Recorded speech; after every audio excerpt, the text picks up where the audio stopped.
This month, our book of the month is 100 Bindings by Alisa Golden. So throughout 2021, I'm going to be featuring a new book every month.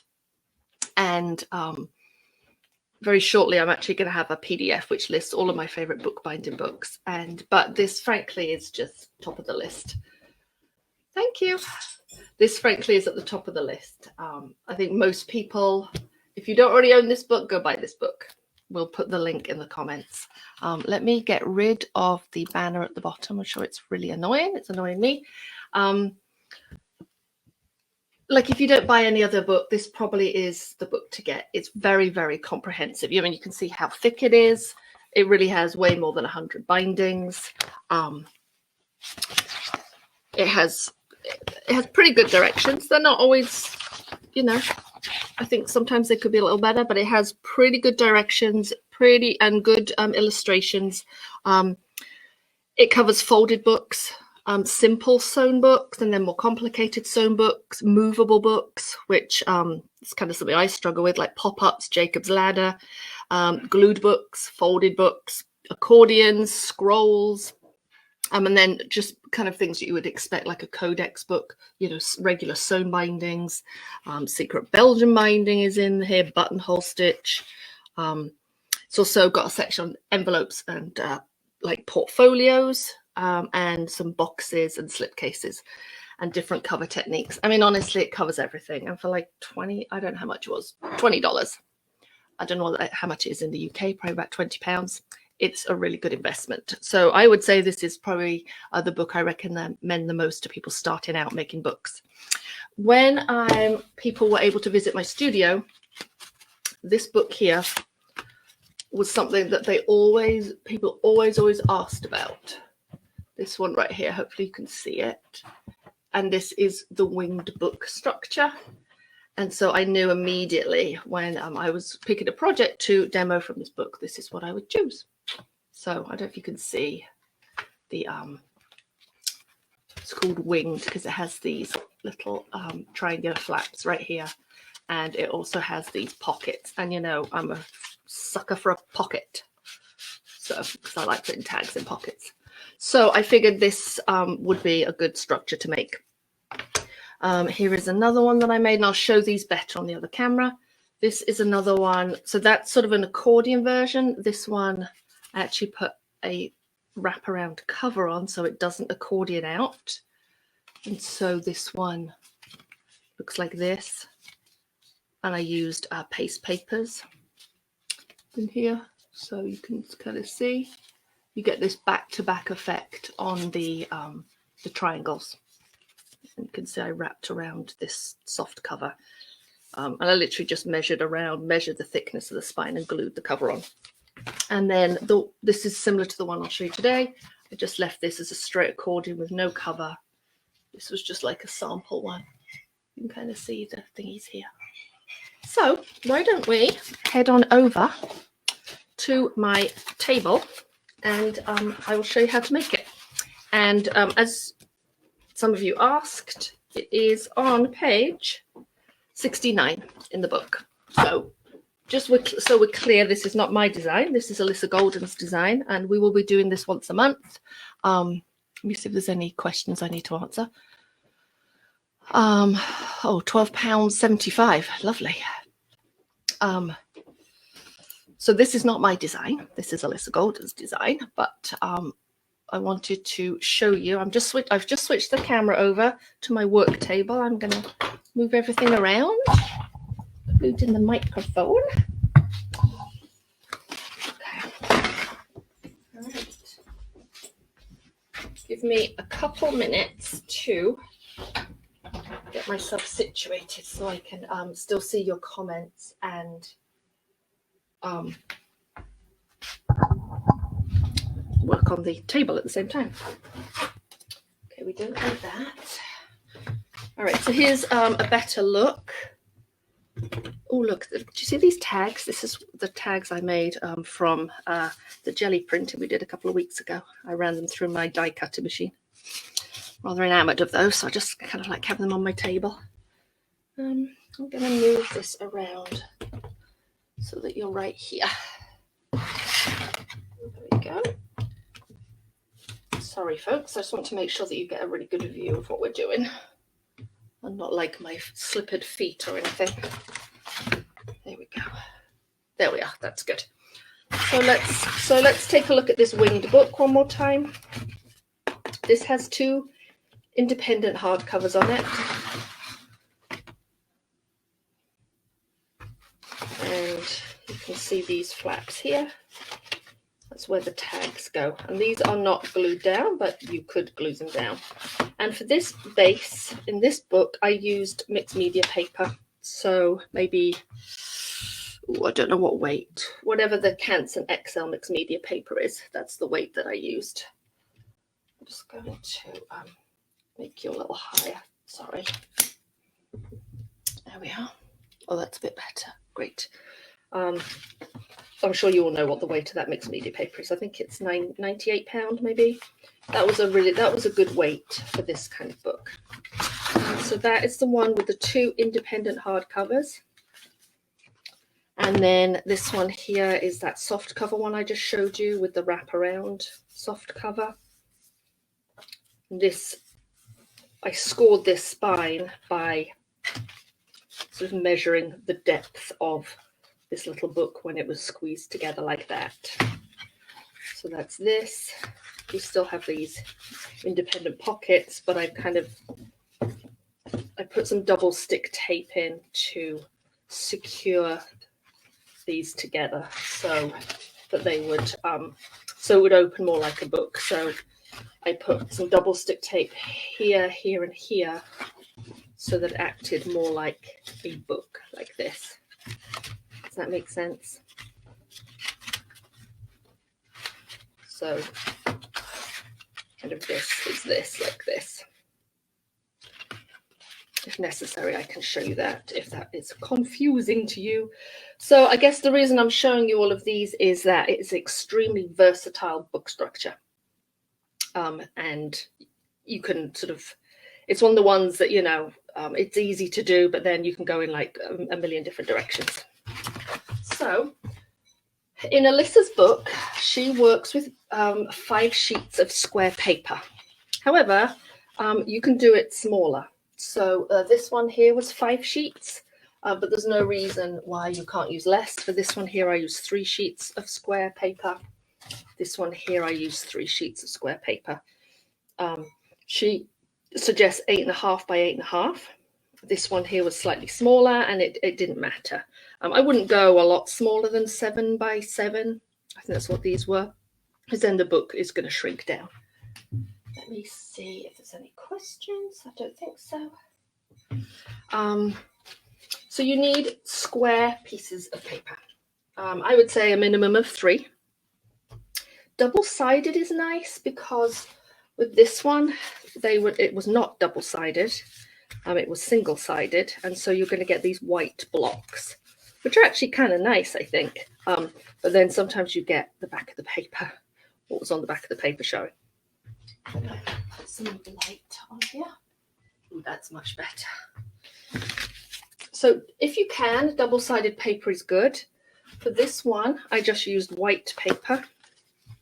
And then afterwards, I glued on prints onto these triangles. So I'm going to use these pieces of paper. What measurement are these? Oh, these are 9 by 9. So I decided to go 9 by 9 with these. These are hand-dyed pieces of Reeves BFK. And I dyed them with, might be Coreopsis. I think it was Coreopsis flowers. I think I dyed it with Coreopsis flowers. And I did some jelly prints on top, and they kind of didn't work out very well. So they kind of just lying in my drawer like this. So I figured they'd be good things to work with. So you'll need a square piece of paper, completely square. We're going to find the center of the paper. We can measure this, but I'm not, oh, that ruler's not long enough. Trust me. Oh, let's grab my 18-inch ruler is in the studio. I'm going to find, I cannot get to the center of this. Okay. Right, well, how am I going to do that? Let's see.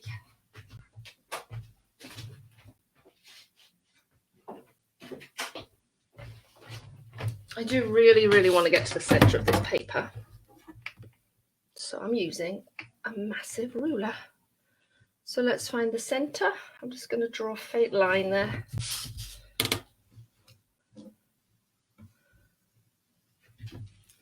And a line there. There's the center of my paper. So you're going to want to make a dot at the center of all of your sheets of paper. It doesn't really matter if it's the front or back because we're going to move these folds around. Okay.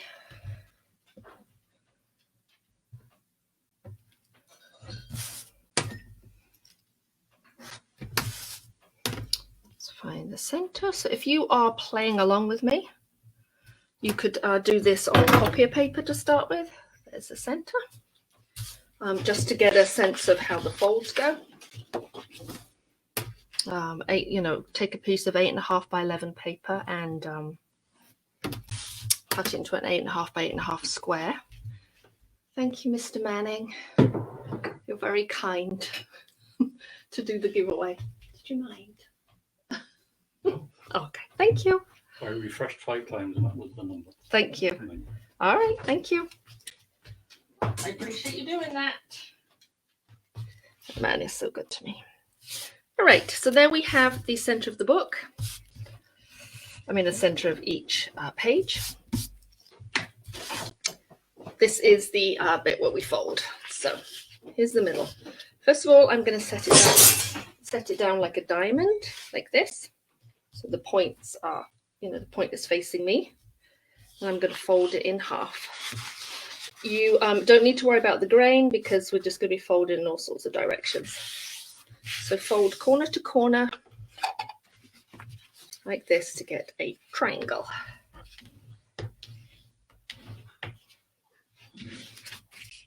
Open it up. Corner to corner to get a triangle. So we have a diamond shape in front of us with a line across the center. Okay. Are they eco prints? No, these are jelly prints. On like a hand dyed paper. This was a jelly print on the top. So we have a diamond like this. I'm going to take this corner here and bring it to my pencil dot right there. Like that. Let's turn that around and repeat on the other side so that the 2 points meet together.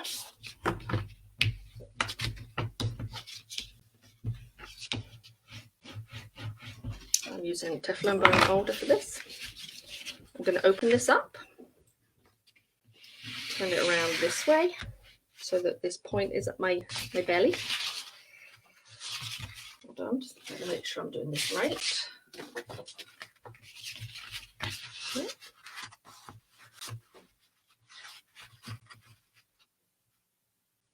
Oh my gosh, I hope this is right. Hang on.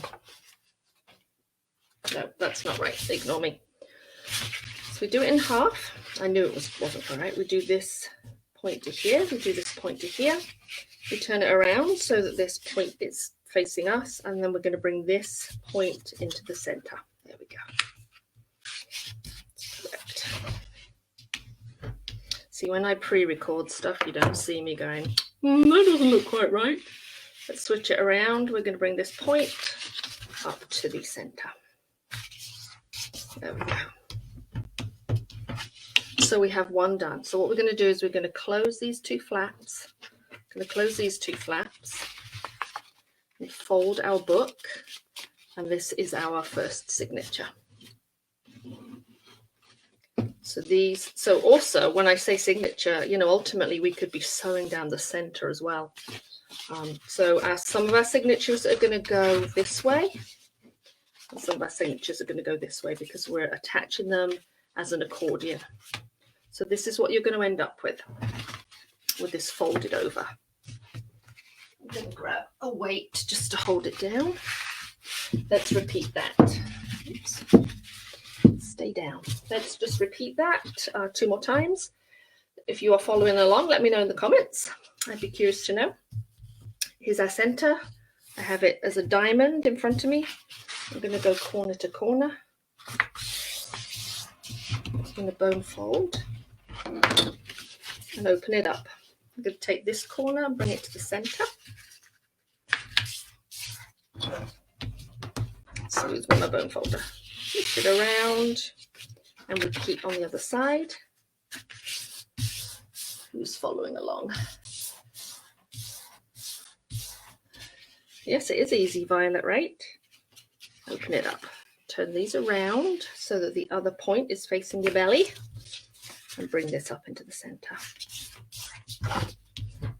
I really like these books that look more complicated than they are. It's like that with cooking, right? Those dishes that looks like you spent hours in the kitchen. But guess what, you didn't. All right, so this is what your piece should look like before it's folded up. Let's fold up our flaps, and then fold down the center. And we have signature number 2. Yes. And then let's do that one more time. Where's my center? So here's my dot in the middle. I've got this as a diamond shape. Excuse me, that's facing me. Bring this lower corner of the diamond towards the middle. Bone fold. Twist this around. Bring this to the center. Point to that center and bone fold. I'm doing this the other way around, and then I'm going to bring these to here. So you could also do it in this way too. So you could do the 2 side ones and then the center, or you could do the center and the 2 side ones, whichever way you'd like to do it. Flip it around. Bring this point of the diamond that's facing you to the center. Twist it around and do the same on the other side. For signature number 3. So in Alisa Golden's book, she does this 5 times. I'm doing it 3 times, but you could do it as many times as you would like. But you would still, if I were you, I think, well, you have to do it as an odd number. If you're going to do it as an accordion, it would need to be an odd number. So 7, 11, and so forth. So there's my signature number 3. So now I have 3 signatures.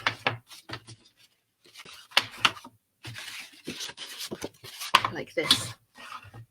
And the way that we're going to attach this together is to attach these triangles together like this with either glue or tape to form an accordion. Let me flip that around so you can see. To form an accordion with these little triangles sticking out. Does that make sense? So, oh, hold on, let me bring it a bit closer so you can see. So here's accordion number 1. I mean, signature number 1, signature number 2, signature number 3. We're going to attach them at the triangles like that to form the book. Then if you had a 4th, could you do with 4? Actually, maybe you could do it with just 4. Maybe you don't have to do an odd number. Anyway, you can experiment with that. Yeah, actually, I don't think it does have to be an odd number, does it? It can just be an even number. So there we have our 3 signatures. So you can attach them together with glue or with double stick tape. I have to say I'm kind of a fan of double stick tape at the moment. So you're going to put double stick tape along here and along here and join them together. But you could do glue as well or anything else that you liked. So just put some strips of double stick tape. Where are my scissors? These are for Mandy, these scissors, because she loves these. I'm not going to do all of them because I have one pre-done. I'm just going to show you one. And I'm going to show you how it looks with a piece of paper that's single-sided as well. Okay. So here we have signature 1, signature 2. We're going to join them right here. Of course, you know. Oh, it does work. I was going to say, you're going to see me struggling to get this tape off. So this is a 1/4 inch double stick tape, if anyone wants to know. Let me see. So Lisa, I will show you in a second how the pattern can vary. So the way I join them together is I just butt them up against each other like that and squeeze them together. So for me, my pattern is actually mostly on the back and this is on the front. So what you would do is once you've created your signatures, I would look at them and think, you know what, actually, I really want this on the other side. And then you would just refold in the opposite direction. That's how I do it.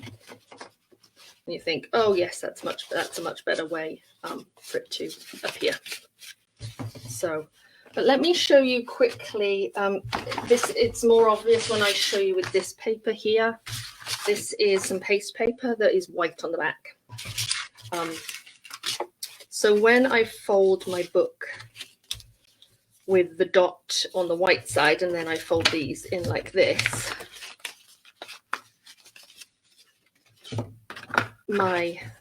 most of the pattern is going to be on the back, and then all you're going to see on the front is these 2 blue triangles, because these are what's going to be glued to the next triangle.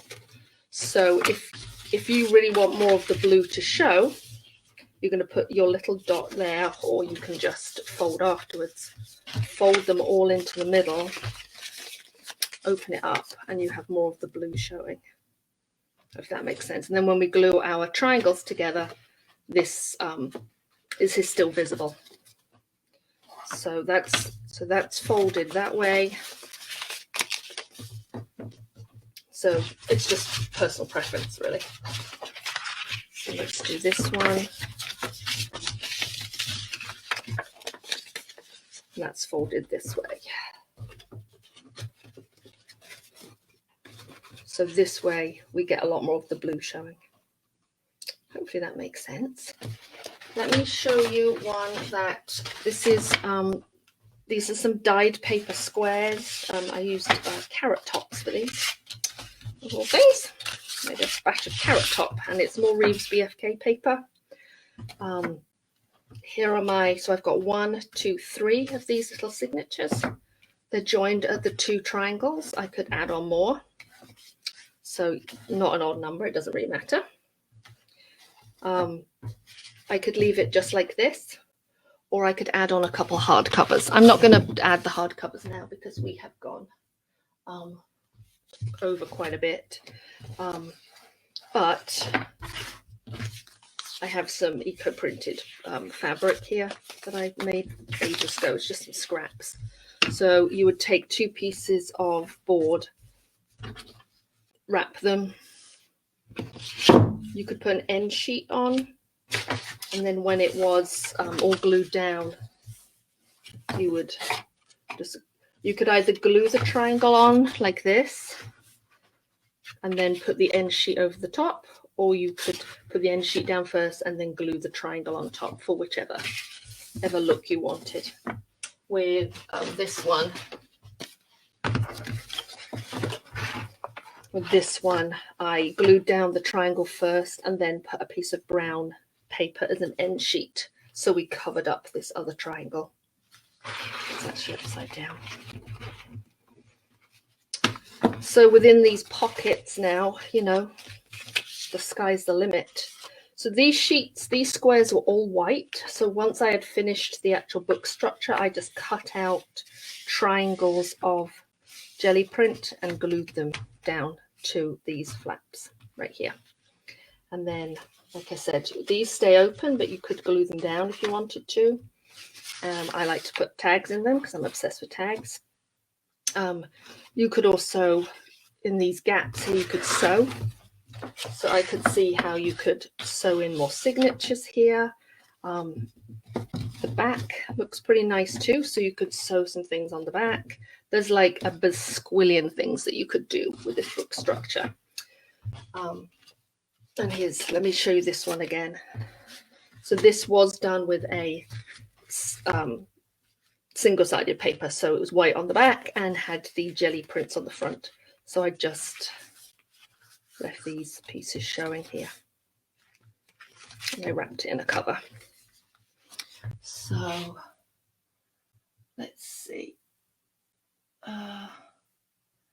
So Kelly says this is a good beginner project. It really, honestly, it's a really good beginner project, and because honestly, it's one of those ones that kind of looks a lot more complex than it really is, and it sort of it brings the attention onto the actual what papers you're using and what you're sliding inside, rather than the book structure. Well, rather than sort of like sewing a book, where sometimes the construction is kind of the focus on the outside, but this really sort of is a good showcase for your artwork. So I probably would have done that the other way around, but I'm demoing live, so there we go. Yes, so I think you are going to probably come up with the most amazing things ever. Probably for this book here, I'm probably going to, once I've added that, this eco-printed cover, I'm going to just cover this board. Once I've done that, I'll probably go through my little stack of eco prints and pick out some ones that look good and kind of make tags or something. I'll probably try and choose some. I don't know which ones I'll choose. Probably some with the coreopsis flowers. Well, actually, this was carrot tops. It's more yellow, you can tell. So I'll find something that with some yellow in it. So that's probably how I'll finish up that book. But